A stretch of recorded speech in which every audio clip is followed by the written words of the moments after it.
Alrighty guys, so I've had the Hydras on my tank for a few days now. I'm going to give a first impression of the lights, do a quick test run of my unit so you can see how it looks, and in a few weeks we'll have a more updated video with some growth results, etc.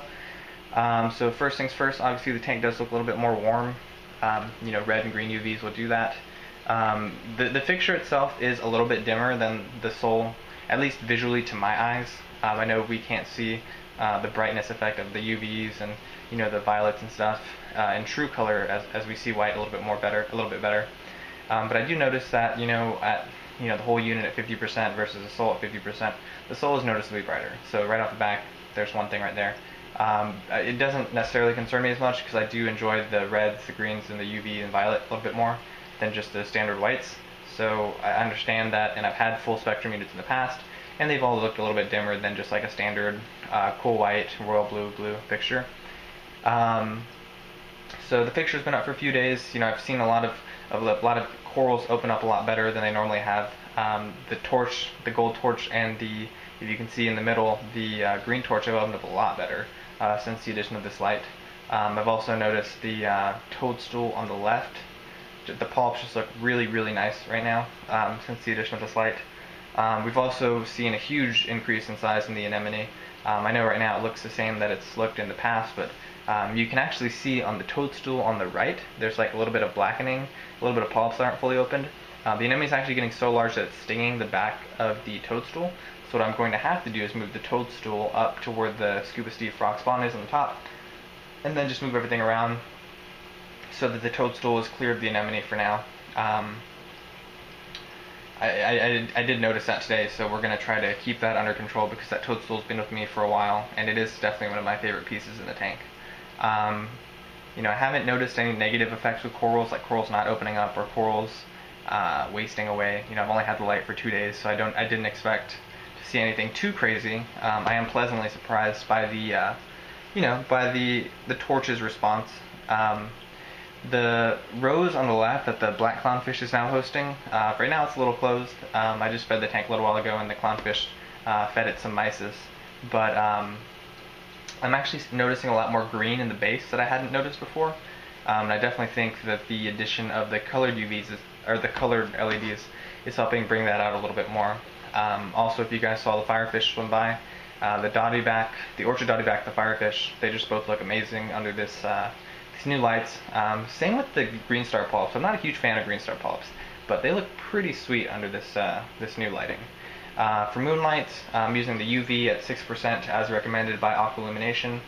I did see that there was like a greenish haze over the tank. I don't know if that was like a chemical response from the corals, if that was just like the color of the yellow from the MP40 on Reef Crest mixed with the green of the wireless controller's power port. They're making like a greenish haze over the tank, and also the blue from like the digital aquatic reef keeper light LEDs. I don't know if that was just creating like a haze over the tank because the UV is actually pretty dim compared to the royal blue LEDs. So there was like a greenish haze over the tank. It also could have been algae on the glass that was reacting with the UV and producing a light. So I cleaned the glass, and I'm going to clean it again tonight and take a look at it and see if I can figure out what that green haze is. If I can't figure it out, I may have to switch away from UV just because it is a little distracting at night. But the UV in itself, the corals pop and it's insane. My current color temperatures right now are 25% cool white, 50% violet, deep blue, royal, and UV, and then 15% deep red and green. So the light that I have right now, I like a lot. It reminds me somewhat of a little bit of a warmer Phoenix 14K bulb. I know the light was very blue, but this one has like a little bit of red undertones in it, and it looks pretty sweet. I've seen some like 6 bulb T5 setups that have that real purplish red look from the different bulbs that they use, and this looks a lot like that. Obviously there's a little bit more shimmering, there's a little bit of disco effect on the sand bed, but I mean this light looks awesome. It's a huge upgrade in my opinion from the Sol. I know some people aren't a huge fan of the LED choices, but in my opinion, they're gonna grow coral. Like it's not, obviously the white in this is not as good as the Vega 5 watt white, but a lot of people are actually liking that because with the 5 watt Vega LEDs, a lot of people were nuking their corals just because that light just puts out so much par. And talking to Justin at AI, we had discussed about the par differences between the Sol and the Hydra, with the Hydra having almost half the par. But the thing is, the Sol does have the 40-degree optics on the 4 middle pucks, where these have all 80-degree optics. And the Sol does have additional white LEDs, which produce a little bit more par on the standard par meters. So with that being said, the par was a little bit higher, but Justin, pretty much told me that under any standard tank, a tank that's not super deep, that the Hydra would be the light of choice that he would choose right out the box. Hydra does have 50-degree optics that are coming out soon, and I kind of want to see if they can make me clear optics just so I can try them out. To me, the frosted optics look a little cheap, in my opinion. I'd like to see, I kind of like to see like the motherboard and everything when the fixture's off or when the fixture isn't at full intensity. I think it looks pretty neat. The frosted just looks kind of cheap in my opinion. It does diffuse light pretty good, I'll give it that. I've had a full spectrum unit that didn't have like the frosting on the lenses, and this does look pretty good. So real quick, I'm going to show you the test run of my lights before the camera cuts off, because I think I only have a few minutes left in this video. My lights start at 8 o'clock, basically. They go from moonlight to 8. So right now we're in moonlight. You can see the tank starting to light up. The features of this light are really awesome, like the GPS, the cloud cover, basically all the stuff that the controller does is pretty sweet. I think it adds like a new thing of realism to the tank. You see at 12 o'clock, my lights will pretty much be at 100% for the day, so we're going to skip to 7:45 where things start happening. So you can see at 8 the tank will begin sweeping sunset again.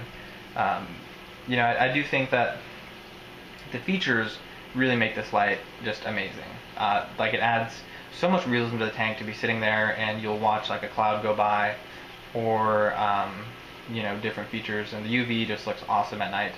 So that's pretty much the test run of the lights right there. It's just going to go back to 7 a.m. the next day. I highly recommend this light. I've seen the Vega in person, and the difference between this and the Vega, if you're not going to get the power pucks, is just a little bit better white LED, but one that in my opinion isn't super necessary.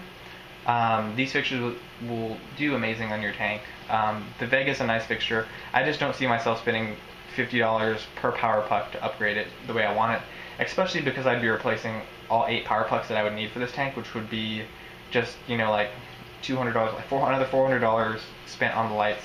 I don't see myself doing that. I really like the color mix that they offer right out the box of the Hydra, and it was only $175 to upgrade per unit from the Sol. So I really like the light.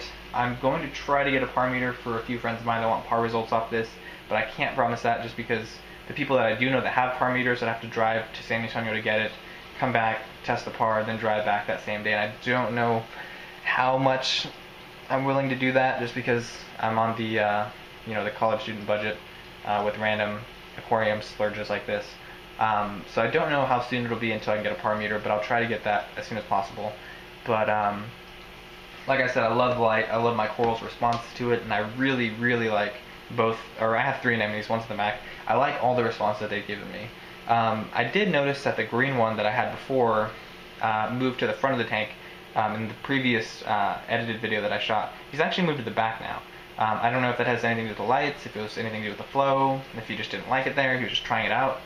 But he's back where he was before, and he seems to be enjoying it. He seems to be calling up a lot more. So things are going good in my tank right now. Have a lot of frags I'm growing out. Things are starting to hit that point where you start getting coralline showing up and just coral start exploding on you. So hopefully I'll make another video in another week, 2 weeks to talk about how the light's doing, and then a video in like 6 weeks to 2 or 3 months just to show you how I'm liking the lights. For now, I highly recommend them. Buy them. If you have any questions or need me to make any videos for you, just let me know and I'll have no problem doing that. So thanks for watching, Masked People and Nano Reef People. Shoot me any questions.